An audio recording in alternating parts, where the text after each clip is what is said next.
Hi, this is Randy, and in this video we want to take a look at the process of updating the SSL certificate on an ESXi server. The ESXi installation provides a default certificate. It's a self-signed certificate, and being self-signed, it's not recognized by anyone's web browser, and consequently you'll get a certificate error when you go to your ESXi server. So what we've done is I've secured a wildcard certificate to cover all of our ESXi servers, and that would be the discussion for another video. There's quite a lot that we could share and say, and information that we could exchange to talk about generating certificates that are recognized by web browsers. Today there's open source community projects that allow us to do that and generate certificates without cost. It's kind of a moving target. The way we used to do it last year is different than the way that I'm doing it this year, and even being able to generate wildcard certificates. A wildcard certificate is one certificate that covers a whole bunch of host names with the same domain name. Like in our case, all of our ESXi servers are bobstaco.com, and we could generate an individual certificate for each one. And generating an individual certificate is much easier than generating a wildcard certificate. So if you just need to generate a certificate or two for, like ESXi18.bobstaco.com, that's still fairly readily available and pretty easy to do. But to generate a wildcard certificate, the wildcard certificate would be asterisk.bobstaco.com. That takes a little bit more work in doing because you need a higher level of trust between you and the authority who's issuing you the certificate. But it's still available. You can still do it. We just have to adjust as the industry changes, especially when we're doing it for free.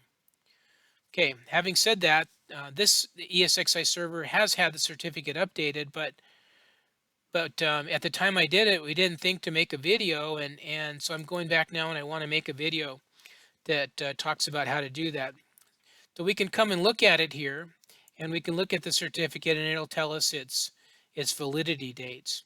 One of the downsides of getting free certificates from, in this case, this is from Let's Encrypt, an open source free project, is that their time window or valid from window is pretty short. Some of the there's another open source project that will do single host certificates, and they'll do it for 3 months. Excuse me, for 6 months. And you can see here that this wildcard certificate is only good for 3 months. So that's one of the downsides of doing these for free. You can buy them for 1, 2, 3, 5 years, and then you wouldn't have to change the certificate or update it every few months. For us, it's a good experience and good practice. Again, I'm talking too much about certificates, and let's get into how to update the certificate on the server. So post installation, I would not have had the lock icon here. I would have had the whatever your browser you're using. It would have told you that the site was not secure, and it may even have made it difficult for you to go to. You might have had to agree or say, yes, I really need to go to this site. And so we want to eliminate all of that. Now, the certificate itself is stored in the ESXi operating system. Okay, this file system, it's not a huge amount of data. When you install ESXi, it doesn't take a lot of hard drive space, but it has its own operating system, and you can't get to that easily from here. If I go browse my data stores, which is where we look for stuff, you won't find the operating system. Okay, you won't. It's not here. It's actually another partition on this drive right here, but we don't see that here. So what we need to do then is we need to access the operating system directly, and we're not going to do that through the web browser. We're going to do that through SSH. Okay, so we need to turn our server on for SSH, or we need to enable the SSH role or service. Service would be the correct term. So the best practice would be to put it into maintenance mode. Now, maintenance mode is most helpful if you have virtual machines running. So you would shut down your virtuals, you put it into maintenance mode. It kind of like hold steady while you work on it. But I don't have any virtuals, Not yet. We're still building the server, but still, best practice is to go ahead and put it into maintenance mode. So I can right click on it and I can say enter maintenance mode. Okay. So that's step number one. Notice that the icon changed here. It's good reminder. Sometimes I forget that it's in maintenance mode and then stuff doesn't work. You can't do stuff. Okay, the second thing that I want to do is I want to enable SSH. Now, you've got to understand that between wherever you are and your ESXi server, that whole path has to have SSH enabled. So, like, I'm inside of our department and I'm very close to the servers, and I'm actually not even going through a firewall to get to the servers. I'm on the same subnet. But for those of you who are working from off campus, you come through two firewalls at least, maybe even more, firewall at your where you're at, your home or wherever you're at, and then as you come into the campus and the department here, you go through two firewalls here on our end. Okay, so SSH has to be enabled through that whole from where you are to where your server is, and we do have it turned on right now so that you can do this from home. And once we're done doing all this, we needed to turn it on to patch our ESXi server, and we need to keep it on now to do update our certificate. But then once we don't need it anymore, it's a good practice to go ahead and disable that firewall allow rule. In other words, disable SSH coming into our server farm. Okay, but I need to enable it. Okay, no visual indication here. There is other ways to do what we're doing, but this is just I wanted to show you one way of doing it. So now my server's all set up. It's in maintenance mode, and I've put it. I've enabled SSH. Tells me that right there. Now we're not talking about how I got the certificate, but I got the certificate. I went out and generated a wildcard certificate and then emailed it to all of you. So I've saved that certificate into a folder on the computer I'm sitting at. Okay, now, so I've got the certificate and I've got the server prepped for me to remote into it. The tool that I'm going to use to do this is I'm going to use Win Secure Copy, WinSCP. I really like WinSCP. WinSCP and PuTTY are two tools that we use quite a bit. So you can see here that I've saved my profile for logging into this server, and it just saves me from typing this information in. It'll just then prompt me for the password.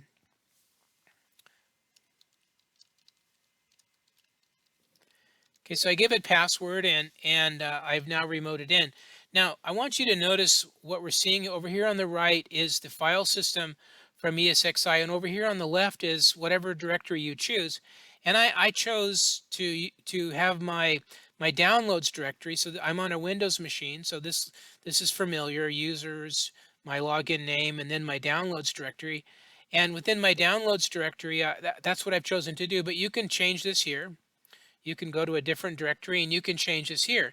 It defaulted, if you see the slash here, that represents the root of the file system for ESXi. Okay. All right, so now the certificate that I generated, you see I've got it here, and it's really two parts. This is the certificate, the CRT file, which is public information. That is something that we present to those coming to our website. But the one that the part of it that's important or that you want to protect is the private key. And so the private key is this one down here, and you don't want to let that one get out into the wild. Okay. Now, when I generated them, they had different names, and sometimes you have to convert them to get them into this format. But wherever you get your certificate and whatever you need to do, your end result needs to be an RUI.CRT file. That's your actual certificate, and the icon tells you that. That's based on the extension here. And then the RUI.key, which is the private key that goes with that certificate. Okay, so we got that. Now, we're referencing a web article here, and as a couple of you have pointed out to me, it's kind of a loose reference, and I didn't realize that this article is pretty old. All right, and a couple of the things in here no longer apply. But let's take a look at it. So what this article talks about is it says that the certificate for ESXi can be found in this subdirectory. So etc/vmware//SSL. Okay, that's where we're going to need to go look to find it. Then according to the article, as of 2014, what the author suggests, and it is a good article, it's an excellent article, The author suggests that rather than just replacing the certificate that's already there, that you rename it. So that's what these two commands are here. You've got to move, and ESXi follows a Linux type command structure file system. Okay, so if you're familiar with Linux, the move command, mv. So we're going to move the existing certificate, rui.crt. Really what we're doing is we're renaming it to original.rui.crt, and the same with the private key. Now, back in 2014, this worked. In other words, when you were done with this, these files would be in this directory, and they would stay there in case you needed to revert back. In case there was something wrong with your new certificate, you could always go and copy these back. Starting with ESXi about 6.7, maybe 6.5, that this directory it screens for inappropriate files, and so doing this today, these files will get deleted. Okay, doesn't accomplish its purpose today. So what I'm going to do, what I'm going to suggest to you is that we copy those out rather than rename them within ESXi. Let's copy them over to, in my case, my Windows machine, and then I'll copy in the new ones. So I'll still have the old ones should I need to revert, but I'll have my new ones to put in. Okay, all right. So let's move the article out of the way and let's go back to Win Secure Copy. All right, so here's my new ones, and let's see if I can create a new directory here, and I'll just call it the original. Let's see, this is ESXi 18 SSL cert. Okay, so I create that folder here, and there it is. And then I would come over, and I've got to find them now. Now, again, I referenced the article, and the article said go to the ETSI directory. So again, we're at the root. So go to ETSI, and in Win Secure Copy, I double click on it. Go to VMware, and then go to SSL. Okay. All right, so here they are. So what I would do is I would take this one, and I would take this one, and what I would choose to do is I would copy those. So I would copy, and then I would come over here to my directory, and I would paste. Okay. There they are. And then I would come back up here,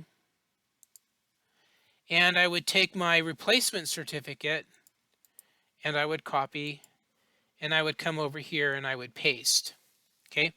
Now my certificate's still valid, so I'm not actually doing that step, but I would right click here and I would say paste. And what would happen then is that these two files would overwrite these two files. Okay. Now, having done that, now what I need to do is I need to go in and reboot my server. So I would come back then to my ESXi server. I would go ahead and it will automatically, the way that I turn this on when I reboot, it will turn it back off, but we don't want to, we want to be conscientious of that. It's considered a security risk to leave this on. So I'm just manually going to turn that back off. Be sure that I did that. Did I turn it? Yeah, I did. I turned it back off. And then I'm going to take it out of maintenance mode. Maintenance mode will not exit automatically. You need to do that manually. And then I would right click and I would reboot my server. Okay. Now when you do that, I want you to be aware that your browser may still flag the site you're going to as having an invalid certificate, and that's just because of browser cache. But be aware of that. It happens to me all the time. So in other words, I came here and I had the broken lock. I went in, I did everything I've showed you, and I replaced the certificate. I reboot the server. I come back in here, and it's still telling me the lock is broken. Things like clear the cache on the browser, close the browser, reopen it, grab a different browser. This is something that we do in class all the time. Is I just we came here originally with one browser and just use a different one, something that hasn't been here recently.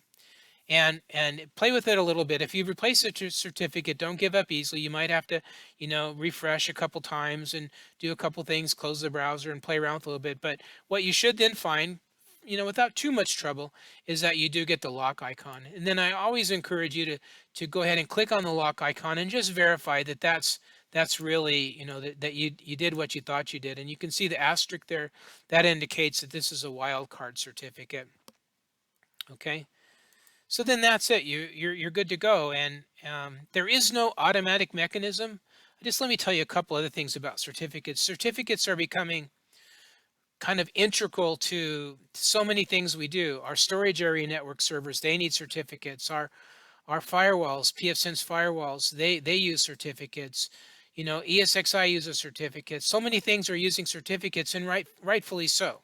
We're encrypting more and more data. You know, websites, a remote desktop gateway needs a certificate. SSTP VPN needs a certificate. So rightly so, lots and lots of certificates.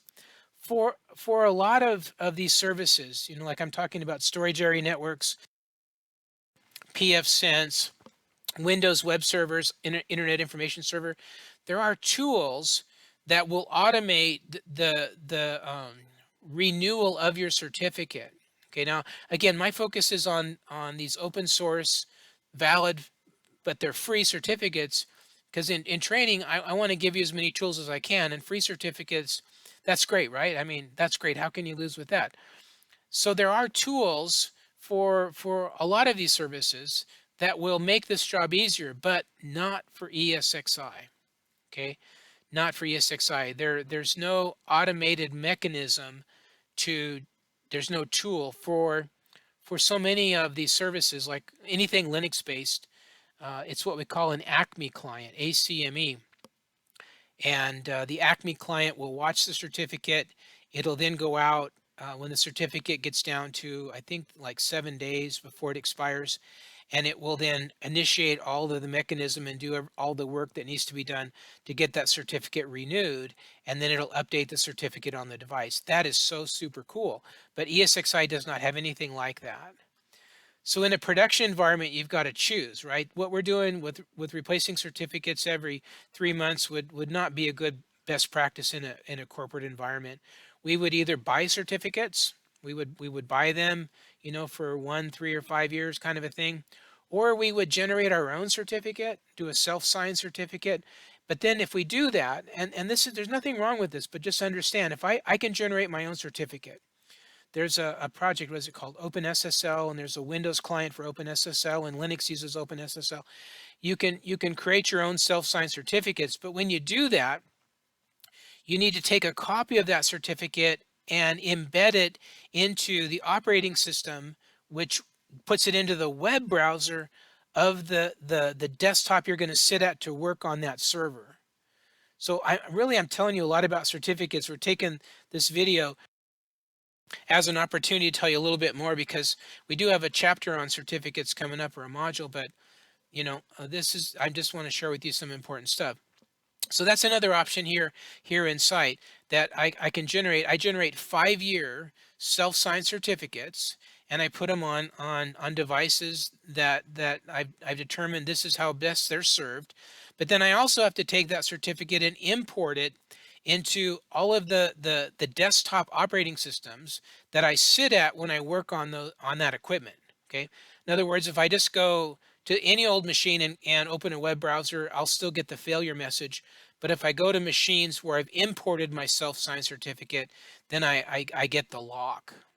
Okay. All right, a lot said about certificates, and I hope you found this helpful.